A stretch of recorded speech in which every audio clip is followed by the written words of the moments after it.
ওই শোনো না, একটা কথা বলবো। বলছিলাম যে 3 মাস তো হলো বিয়ে করেছি, হানিমুনে চলো না, ঘুরে আসি একটু। হানিমুনে যাবে?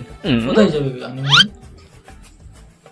এমনি তো জানো এখন আমার কাজের বাজারটা কিরকম ডাউন হয়ে গেছে, এখন যেতেই হবে, পরে গেলে হবে না।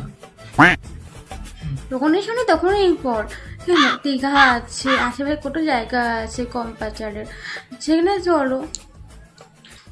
এই জন্য বলেছিলাম যে তুমি একটা ইউটিউবের চ্যানেল খুলো, যখন রান্না করছো সেসব ভিডিও ডালতে আর ছাড়তে ছাড়তে যখন চ্যানেলটা ভালো জায়গায় দাঁড়াতো ওখান থেকে কিছু ইনকাম করতে পারতে। এখন তোমার মতো অনেক ইউটিউবে ভিডিও ছেড়ে ছেড়ে ইনকাম করে, নিজের স্বপ্ন পূরণ করে।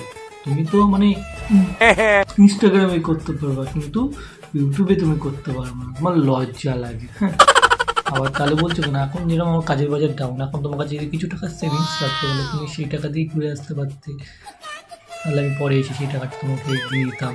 তা করবে না, আমার লজ্জা লজ্জা প্রতিকা।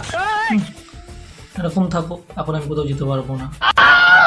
ইউটিউবে চ্যানেল খুললে কি সঙ্গে কি ফেমাস বা পেমেন্ট ঢোকে? ইউটিউবের চ্যানেল ভালো জায়গায় দাঁড় করাতে হয়।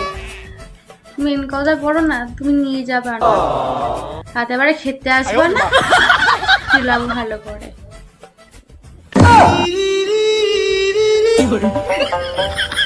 তুমি রাগ করছো কেন? দাঁড়াও, একটু কাজের বাজারটা উঠুক। আর একটা সাইডে আমি নতুন করে চ্যানেল খুলেছি, যদি চ্যানেলটা 1-1.5 বছরের মধ্যেই দাঁড়িয়ে যায়, আমার মনের স্বপ্ন সব আমি পূরণ করবো, চিন্তা করবো। ঠিক আছে, মাথায় না থাকে।